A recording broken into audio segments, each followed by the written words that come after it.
Olá, pessoal. Hoje nós vamos falar de um fato, né, de um fenômeno, né, que eu sempre costumava chamar de ideologia. Né, ideologia de cada um de nós. Né. Todos exercemos essa ideologia quando a gente está debatendo. Né. E a ideologia seria no sentido de nossas crenças pessoais, as nossas vivências, né, as nossas experiências. A gente sempre coloca isso quando a gente está num debate. Né. Mas a partir de 2016, né, o Oxford Dictionary, ele classificou um novo termo que ele colocou como a palavra do ano. Né? E então passou a chamar isso de pós-verdade. Né? Quer dizer, isso acontece quando uma pessoa acredita menos, né, nos fatos objetivos e mais na subjetividade. Né? Ela vai de encontro, né, às suas crenças pessoais, como eu disse, e promove o descaso, né, dos fatos. Né? Então substitui a razão pela emoção, né, e força a corrosão da linguagem. Né. Todas essas são atitudes que estão diminuindo o valor da verdade. Né. E tudo parece começar com a ideia, né, dos filósofos que foram definidos como pós-modernos, né, e que introduziram o desconstrucionismo. Né.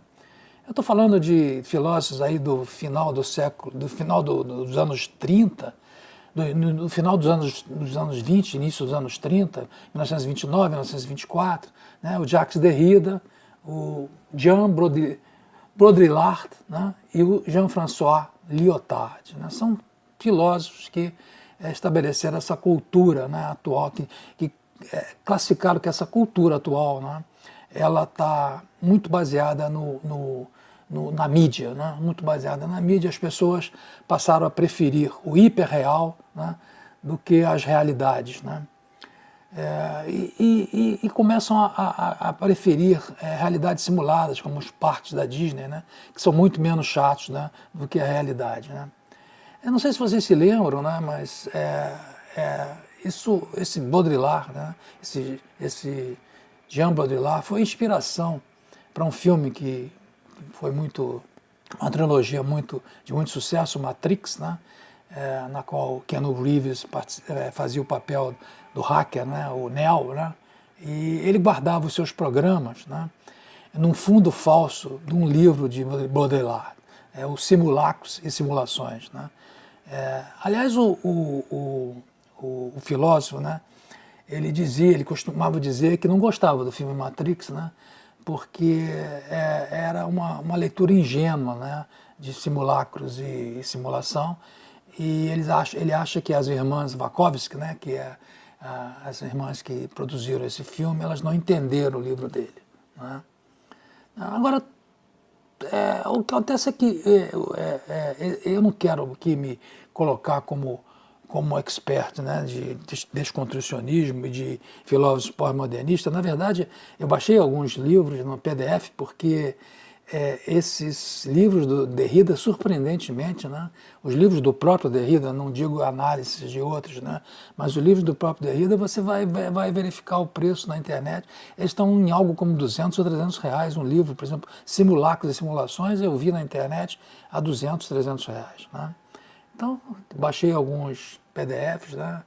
São filósofos bastante herméticos, né? Não são muito fáceis, Derrida não é muito fácil de se ler. Né? Na verdade, o desconstrucionismo é profundamente niilista, né? Porque ele invalida todos os esforços de historiadores na averiguação da verdade, né? E na busca de evidências. Né? Ele sugere que a razão é um valor ultrapassado, né? Que a linguagem não é uma ferramenta confiável porque ela é instável, né? E os que defendem a desconstrução, né, eles acreditam que a intenção do autor, né, não confere com o significado do texto. Acreditam que isso cabe ao leitor, né, ao espectador, né, ao destinatário daquele texto. Né. Mas acontece que as piores suspeitas dos críticos, né, do desconstrucionismo ocorreram quando aconteceu um escândalo do crítico literário belga, né, o Paul Deman, né, que era adepto do Derrida. Né. o que aconteceu é que esse cara, que era um sujeito bastante badalado, né, ele fez toda a sua formação acadêmica nos Estados Unidos, fez doutorado em Harvard, ele era adorado, né, nos meios acadêmicos americanos. Acontece que depois da morte dele, a morte dele ocorreu em 1983, se não me falha a memória, e depois da morte dele, por volta de 1987, alguns pesquisadores encontraram textos dele, jovem, com 20 anos, de apoio ao nazismo e antissemitismo, né? Então isso criou, entende, uma grande debate sobre o quão, entende, a vida do Paul de Man e todas as suas ideias eram toda uma farsa, né? Eu vou botar aí na descrição um artigo em inglês falando sobre a fraude, né, do Paul de Man. Toda aquela áurea que tinham nele de um acadêmico, né, muito badalado, caiu por terra com esse escândalo quando surgiram os textos dele antissemitas. E o pior, né, os desconstrucionistas procuraram usar as técnicas, né, o método, para dizer que o que ele dizia não era o que ele dizia, né? Então isso piorou mais ainda, né, a situação. E hoje em dia a gente vê aqui na nossa internet, nos nossos canais do YouTube, a gente vê alguns casos, né, de pós-verdade, né, de desconstrução, né? Eu vou citar dois exemplos que eu tenho acompanhado, que um não tenho acompanhado bastante, o outro eu vi eventualmente um vídeo, né? Um é o Henry Bugalho, né? E o outro é o Slow, que todos os dois, o Henry Bugalho tem em torno de 40 a 45 mil seguidores, e o Slow eu acho que é um canal até maior, de mais de 100 mil seguidores, né? O Henry Bugalho, né, ele, no início ele era apenas se preocupava apenas com literatura, e ele é bastante, bastante conhecedor, né, de literatura. Ele é uma pessoa habilitada a falar sobre literatura, é um bom escritor, mas ele resolveu procurar, eu já falei nisso num outro vídeo, vou até citar aí, não citei nome naquela ocasião, mas já citei ele indiretamente em outro vídeo, vou botar aí no link aí em cima, e ele começou a fazer vídeos políticos de uns 4, 5 meses para cá, né? E aí explodiu, né? De 8 mil seguidores, ele chegou rapidamente aos 40 mil. E ele tem se especializado nessas últimas semanas, somente nessa antecedência aí do debate da corrida eleitoral, da campanha eleitoral, em criticar o Bolsonaro. Mas, tudo bem criticar o Bolsonaro, é um direito, né? É um candidato a ser criticado, assim como o outro candidato, né? Só que eu comecei a perceber nas críticas dele exatamente, né, a pós-verdade, né?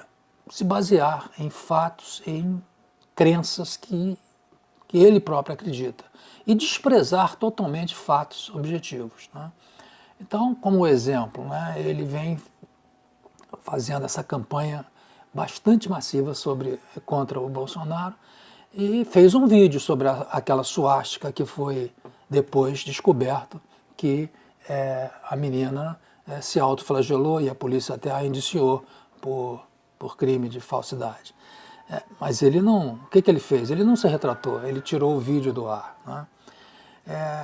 Falando sobre pesquisas, ele divulga uma pesquisa, né, no estado de São Paulo, na cidade de São Paulo, e mostra um crescimento, né, antes das eleições, antes do segundo turno, nos poucos dias antes, aquele suposto aproximação dos dois candidatos, mostrando pesquisas que nitidamente, especificamente na capital de São Paulo, estavam sendo manipuladas porque eram apresentadas apenas a pesquisa do centro da capital, desprezando periferia, desprezando o interior, que aliás o Ibope fez essa coisa maluca de dividir a capital em regiões também, e apresentava apenas a única região em que o Haddad ganhava por uma pequena margem e dizia que o Haddad ganhava então na capital.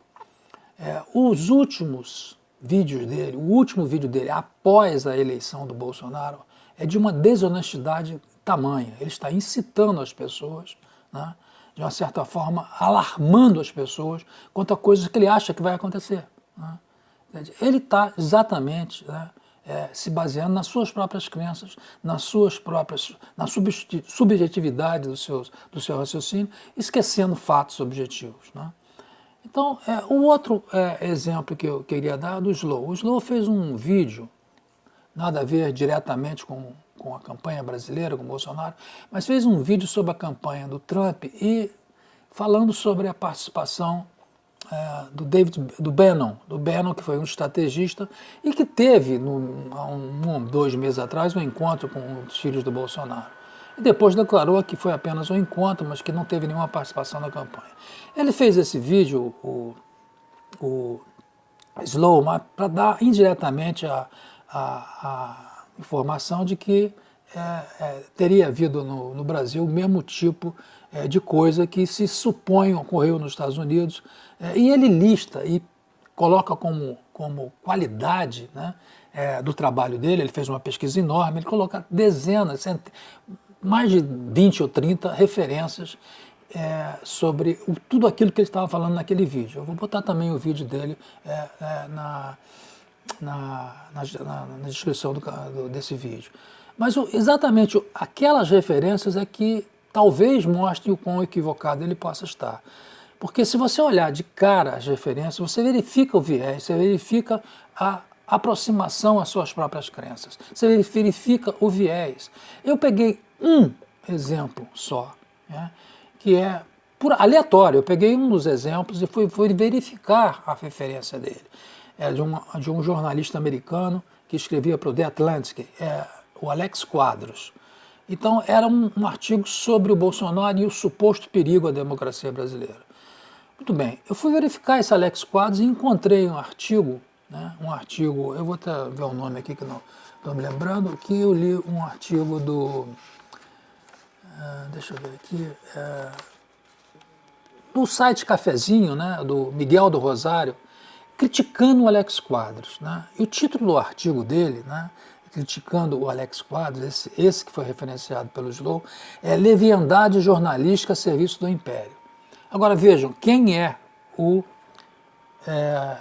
Miguel do Rosário? É uma pessoa de esquerda, um defensor do golpe contra a Dilma, então isento para falar em relação a um artigo que critica o Bolsonaro, né? Então eu vou deixar o link desse artigo aí, que mostra o quanto ele desconstrói esse Alex Quadros, o quanto ele mostra que ele é um jornalista superficial, um jornalista que não entende a realidade brasileira, né? Então esse foi uma das referências do Slow que eu peguei. Eu peguei só uma, tá? Mas você olhando aquelas referências, você vê que todas essas referências são referências nitidamente com viés contra o Bolsonaro. Então ele não cotejou, né? Então ele diz que encontrou várias referências apavorantes contra o Bolsonaro e coloca elas lá, né? Então, veja bem, essa questão da pós-verdade é uma coisa que a gente tem que realmente se preocupar. Cada um de nós tem que se policiar para verificar se está realmente analisando, averiguando fatos objetivos, ou se nós estamos nos baseando exclusivamente naquilo que a gente já acredita. Ou seja, nós estaríamos às vezes, reforçando as nossas próprias crenças. Não é? O Slow também cita, numa das referências dele, o livro do Michael Wolff. Esse livro do Michael Wolff é o Fury, deixa eu ver aqui, é o Fire and Fury, que é um livro que o Michael Wolff fez logo depois, no primeiro ano do Trump, ou seja, um livro que foi feito sobre acontecimentos que ocorreram em 2017, que era um livro publicado assodadamente, né, para fazer isso, quer dizer, feito com muito assodamento. E quem é esse Michael Wolff, né? Ele originalmente era conhecido, né, como fonte de fofocas da elite de Manhattan e conhecido floreador de fatos, né? Esse é o Fire and Fury, virou um best-seller, né, escrito meses depois de terminar o primeiro ano do mandato do Trump, né? Então, como eu ia dizendo, a gente tem que se policiar hoje em dia para ver se nós estamos nos baseando em evidências e fatos objetivos ou se nós estamos simplesmente corroborando as nossas próprias crenças, né? E assim entrando no fenômeno da pós-verdade, né? Eu recomendo, tá, um livro que eu vou deixar aí vou deixar a imagem aí, a referência do site, um livro em português, né? Eu vou ler aqui, da Michiko Kakutami. Né? O nome do livro é A Morte da Verdade, Notas sobre a Mentira da Era Trump. Né? Eu tenho ele no Kindle, vou mostrar aí a figura dele. Né? Essa moça, essa senhora, ela é crítica literária, foi crítica literária do New Yorker de 1983 a 2017. Ela foi a crítica-chefe, inclusive. Né? Ela ganhou o prêmio Pulitzer, né, de crítica literária em 1998. Né? Ela tem um enorme viés contra o Trump. Né? Você nota isso no livro, um enorme viés. Ela simplesmente odeia o Trump. Mas você filtra isso e você vai ver. O livro tem muitas informações importantes. Né? Ela é filha de um matemático japonês, né, casado com uma nipo-americana de segunda geração. Ela nasceu nos Estados Unidos, ela é americana, né, e é uma pessoa extremamente culta. Esse livro não só você vai obter muitas informações sobre esse fenômeno da pós-verdade, esse fenômeno dessa subjetividade que ronda todo o mundo, como também você vai ter uma série de referências de livros interessantes, né? Não só sobre o tema, como também de literatura, porque ela aproveita, né, toda essa discussão de pós-verdade para mostrar na literatura, né, onde aparecem algumas coisas que corroboram essas ideias. Né? Então, era isso que eu queria mostrar nesse vídeo. Não esqueçam de, se gostaram, de dar o joinha e marcar aí o sininho para que vocês recebam as atualizações. Né? Eu aproveitar a oportunidade para avisar que eu devo fazer um vídeo hoje ou amanhã comemorando a proximidade que o nosso canal está de atingir 1000 inscritos. Vou fazer uma coisa que eu nunca fiz, que não sei nem se eu tenho habilidade para fazer. Vou fazer uma entrevista com um engenheiro, né, da minha turma de engenharia de naval, e que vai apresentar para vocês, aproveitando até inclusive essa mudança de governo aqui no estado do Rio, um projeto de hovercraft para transporte aquaviário. Não é só importante para o Rio, como para outras regiões. Ele também tem aplicações para isso na Amazônia e no Norte, né? E no Nordeste também. Então, amanhã, talvez hoje eu faça esse vídeo com ele, e amanhã eu devo estar colocando esse vídeo vamos dizer assim, comemorando aí a proximidade. Nós estamos próximos de chegar a 1000 inscritos. Muito obrigado e até a próxima.